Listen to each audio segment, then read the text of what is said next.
A deadly attack in Tel Aviv is met with Israeli measures the UN says may be collective punishment.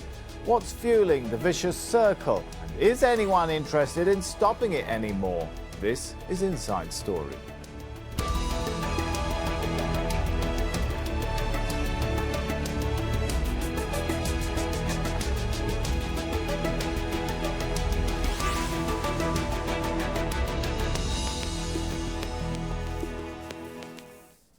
Hello and welcome to the show. I'm Sami Zeidan. Well, it's become a familiar and depressing chain of events. A Palestinian attack on an Israeli target met with what's seen as a grossly disproportionate Israeli action towards those it occupies.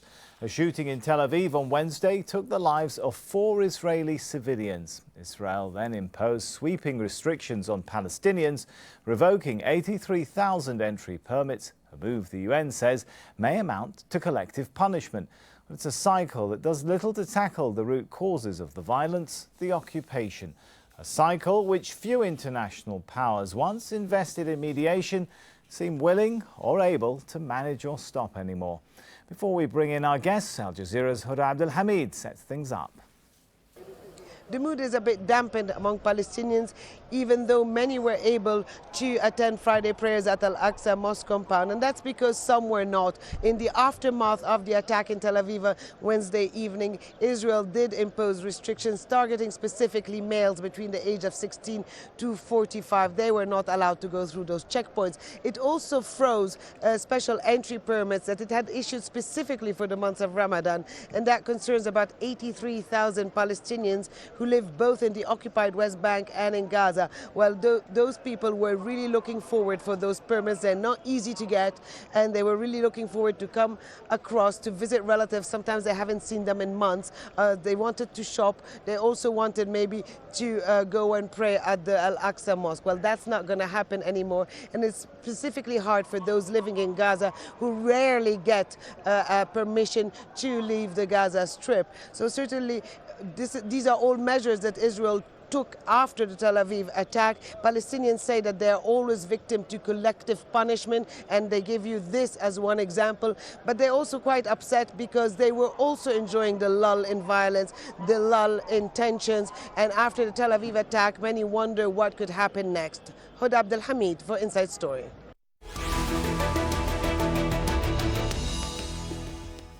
On Thursday, the mayor of Tel Aviv said the Israeli occupation is one factor that turns Palestinians to violence. He said Israel is, quote, perhaps the only country in the world holding another nation under occupation without civil rights. There is no way to hold people in a situation of occupation and think they will reach the conclusion that everything is okay and continue to live like that. Let's bring our guests now into the show. We have in London Daniel Levy, Director of the Middle East and North Africa Programme at the European Council on Foreign Relations. In West Jerusalem, Mitchell Barak, a political analyst and a former spokesman for the Israeli President Shimon Peres. And in Chicago via Skype, Ali Abunimah, co-founder of the online news publication Electronic Intifada. Welcome to you all. If I could start with Daniel, is the dynamic between Israelis and Palestinians now really being dictated by random attacks and Israeli clampdowns rather than any grand diplomatic plan? It feels like everything's in free fall, is it? No, I think the basic dynamic is dictated by the fact that you have an occupying power and an occupied people.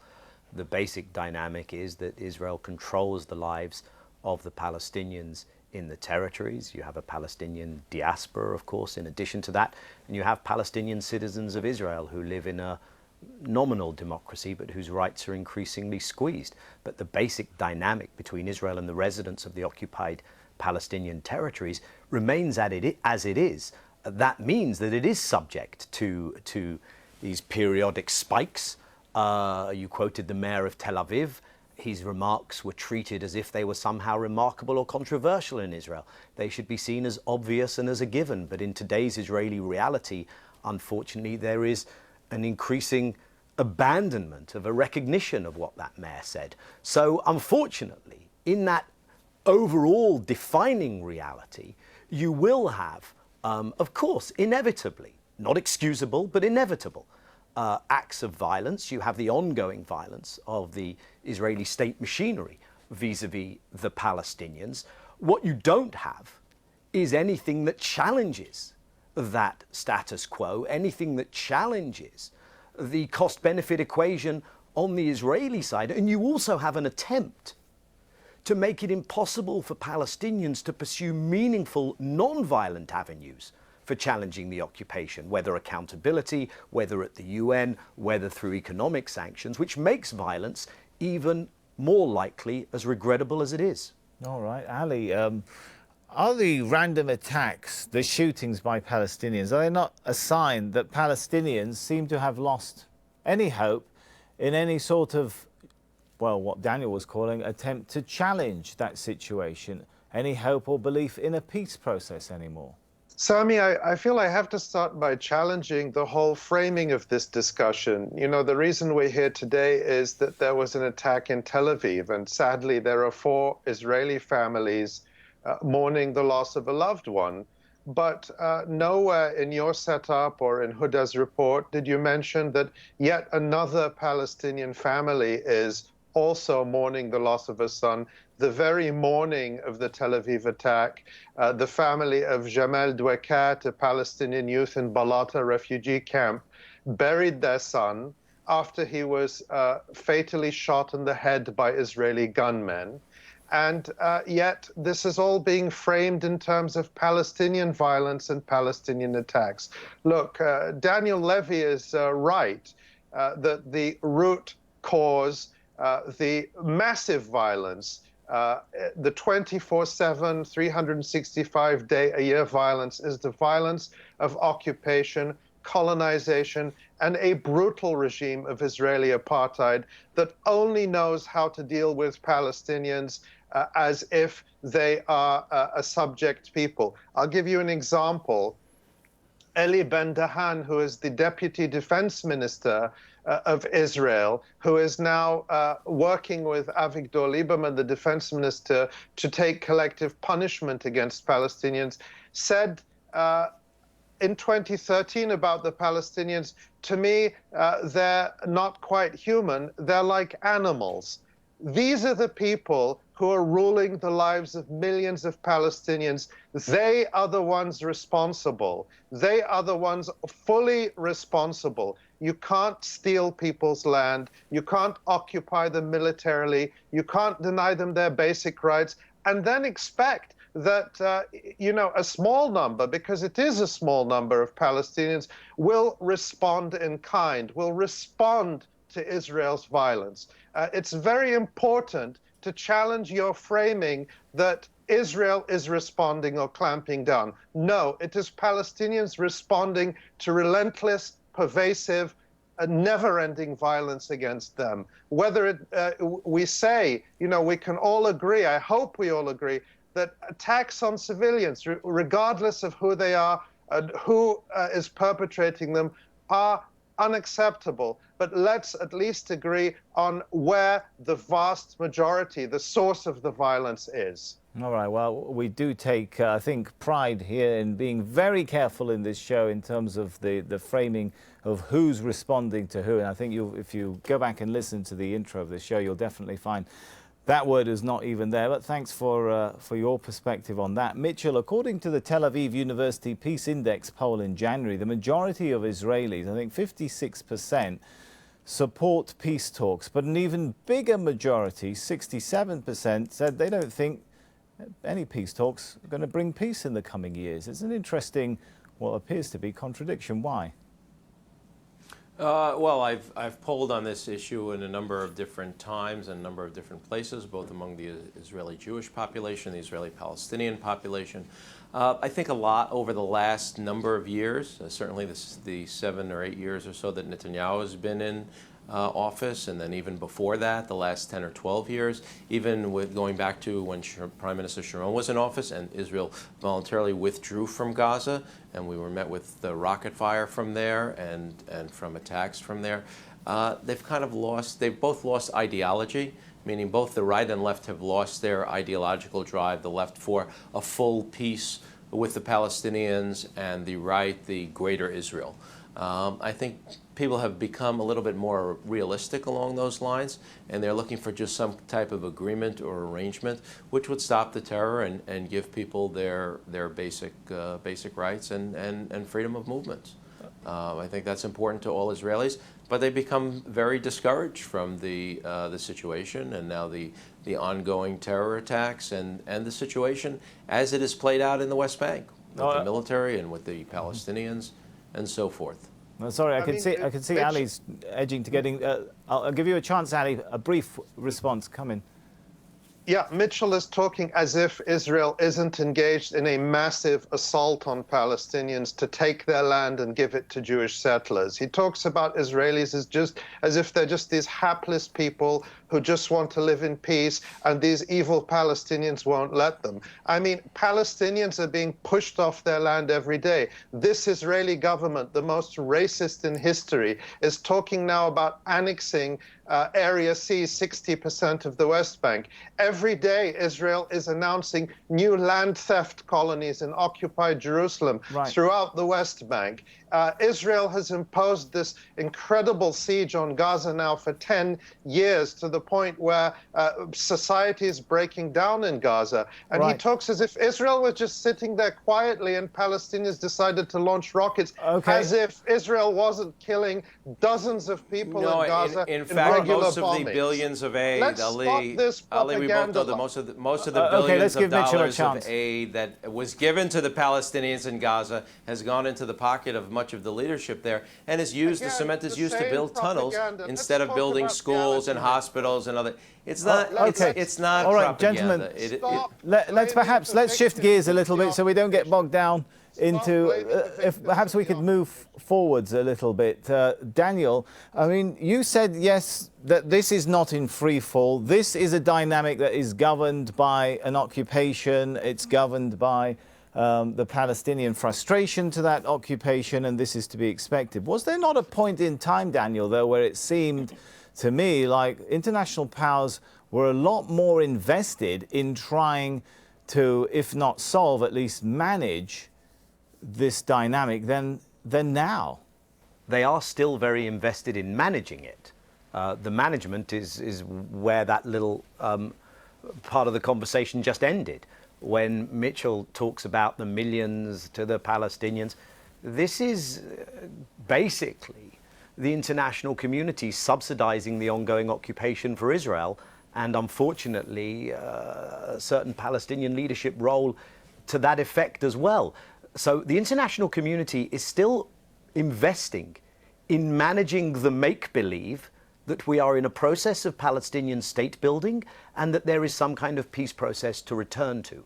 What the international community is not invested in is the hard choices that would have to be made if they really want to move the ball on the most fundamental and basic question in this conflict, which is, why would you expect Israel to behave any differently as long as Israel is treated with impunity and can continue to pursue the policies that have been described earlier without cost or consequence? Then Daniel, can the international community, I think what you're basically saying is they're just trying to keep a lid on things and keep the status quo. Is that possible indefinitely? Well, here's the thing that I think most challenges that, other than the arc of history, which I think in the end, Palestinians will adopt, as they have in the past, and there will be a generation of Palestinians that adopt strategies that do effectively challenge this reality. But the other thing that I think challenges the status quo is that on the Israeli side, Israel has a management system in place. We're 20 plus years into this Oslo process. We're 50 plus years into the occupation since '67. We're a century plus into the overall conflict and modern Zionism, so to speak.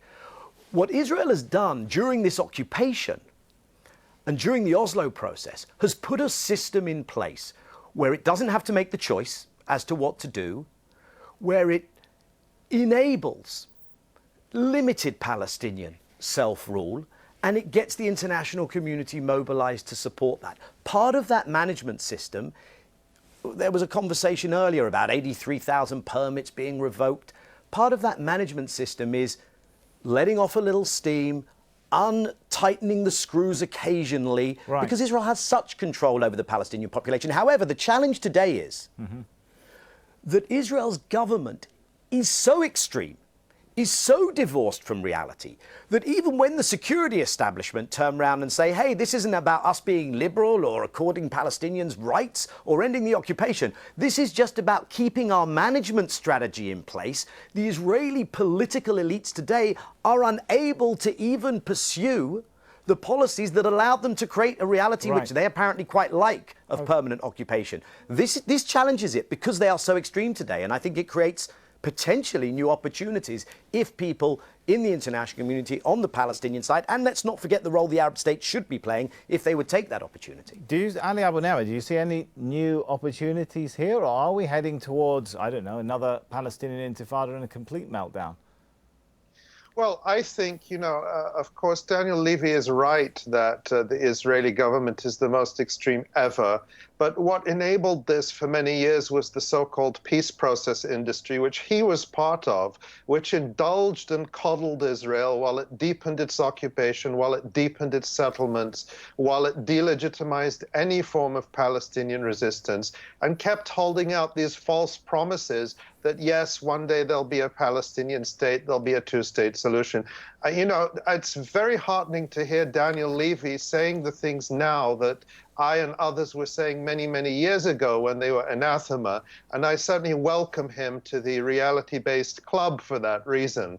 But what I want to stress is that, and he's also right about this, the complicity of governments, of course, the United States first and foremost, but the Europeans, the European Union play a very dirty role. The European Union, which claims to support Palestinian rights, albeit very limited, but opposes any and every Palestinian effort to secure their rights. And the factor that is filling the void that has been left by this utterly failed and discredited peace process industry is BDS, boycott, divestment, and sanctions. Real grassroots, uncontrollable by governments, real grassroots movement to hold this regime accountable. Daniel Levy didn't use the word, but it sounds that what he is really describing is a regime of apartheid. And this regime of apartheid in Israel is being held accountable by BDS. But it's time for everyone to get behind BDS and to get behind the broad-based Palestinian-led struggle to isolate and impose a cost on this regime of apartheid that Daniel Levy eloquently described. All right, Daniel, I do need to get to Mitchell. I want to get to Mitchell. All right, I'll give you quickly, Daniel, go in there for just 20 seconds because we need to give Mitchell a chance here. Just to say, I've been saying these things for an awfully long time. There's a debate as to whether there was a window to achieve something real in the 90s. I believe there was. I'm sure Ali Abunimah believes there wasn't. We won't have that debate here. I, by the way, think that this has to be about Palestinian rights and achieving those. And I think the more you make the headline BDS rather than the headline Palestinian freedom, the less ability you have to build a broader camp. But that probably isn't our conversation for today either. Israel has made the headline BDS, but the fact is that the BDS movement has put Palestinian rights back on the table in a way that... If this time, Ali, we'll come back to this point in a minute if we can, but I want to move on here. Mitchell, 71.5% of Israelis don't recognize Israel's occupation of Palestinians, according to a May 9th, 2016 poll by the Israel Democracy Institute. I'm curious to get your perspective as someone also who was formerly in government. Do you see that as part of the problem, the lack of ability to recognize that there is an occupation, that this needs to be addressed not just for the Palestinian rights, but also if Israel is to attain its security? Well, I don't know exactly how that question was asked and exactly what the language used. I can tell you that many Israelis believe that those lands that you're calling occupied, that many Israelis call Judea and Samaria, have been part of Jewish history and Jewish heritage for thousands of years. And there are cities like Hebron and many cities in the Gush Etzion region and the Nablus, Shechem city, that are part of the Jewish Bible and part of that region. So they don't see it as something that the Jewish people don't have a heritage in, that don't have a stake in, that don't have a history in. I think what bothers a lot of Israelis is, and we see some of this talk, I mean, I find it, I would say amusing, but it's so serious that it's not amusing, to call Israel the apartheid state. The fact of the matter is that of the 8 million citizens in Israel, 1.5 million of them are Israelis of Palestinian descent. And they do have full equal rights. It may be that Israel's a Jewish state and they don't feel 100% living in a Jewish state with a Jewish flag. When I was in America, and America is basically a Christian country, but available to everyone. So we have 1.5 million Israeli Arabs. Wait a second. We have 1.5 million of Israeli Arabs living here. There's another 1 million or so Palestinians of Palestinian descent living in Jordan. You have the West Bank. You have the. I was quiet, Ali. I was quiet when you go ahead, gave Mitchell. your propaganda. Now give me a Finish up minute your to be thoughts. quiet. We'll come No, back, here's the point. Here's the point. So it's very nice, you know, when you want to talk about the West Bank and a future agreement, there's probably a few 100,000 Israeli Jews that are living there. And 95 or 98% of the Palestinians living there are under the Palestinian Authority, whether you want to call it rule, whether you want to call it, they get their services. They voted Abu Mazen, and he's in the, you know, the 10th year of his 7-year reign. And the other thing to keep in mind is we know how to live with other people. Israelis know how to live with Israeli Arabs of Palestinian descent. You're talking about you would like to have a Palestinian state that's 100% Palestinian, with not one Jew in there, with not one person living there. Mitchell, everyone should leave. I've never called for that. You don't have the right to make things up about what I've said. Okay, Ali, we'll give you a second. We'll give you a second. Okay. So you're right. Mitchell, so 30 many seconds. of the Palestinians, including people in the Palestinian Authority, would like a Jew-free West Bank with no Jews there. Everyone should leave. But we have 1.5 million Israelis of Palestinian descent. I think if we want to live together and we want to talk about peace, let's talk about a way to do it where everyone can have civil rights and everyone has freedom of movement and everyone could live where they're living. Okay, all right. Ali, I'll give you 30 seconds, Ali, to come back in, and then we want to move it on to Daniel. Of course, the thing that Mitchell doesn't want to talk about is that in this so-called democracy, an American can come, an American Jewish person can come and have more rights than a Palestinian citizen of Israel born in their homeland. He doesn't want to talk about those realities, the fact that that the relatives of Palestinian citizens of Israel are not allowed to come back and live in their own country with their own family members solely because they're not Jews. So this is the kind of thing he wants to talk about. Okay. And he can only create this impression of a very reasonable Israel and these intolerant Palestinians by lying, by making things up, by saying that I've called for a Jew-free country, which is a total lie. All right, Ali, all right, let's try and keep the comments not too personal on this show. Daniel, my question there to Mitchell about the recognition of the occupation and the way that Mitchell responded, I wonder if that emphasizes what the mayor of Tel Aviv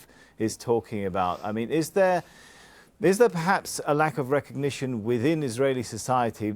You know, maybe they're focused on security so much that they don't see the connection between occupation and Israel's security, as well as the occupation and what it does to Palestinian rights. You know, it's a strange situation because when we're talking about the trajectory of Israeli public opinion, because Israelis are, of course, exposed to this reality. It's a reality that is literally just down the road for many Israelis. They have access, should they want to know the realities in the territories. And it's bizarre in a notional democracy. I think Israel is an illiberal democracy. I wish it were the country that Mitchell had described, and I'd love to hope that one day it could be such a country. But it's become it's so much an ethno-nationalist, limited democracy, so wrapped up in its own narrative. There has been such an irresponsible abuse of Jewish history to try and circle the wagons of Israeli Jewish public opinion.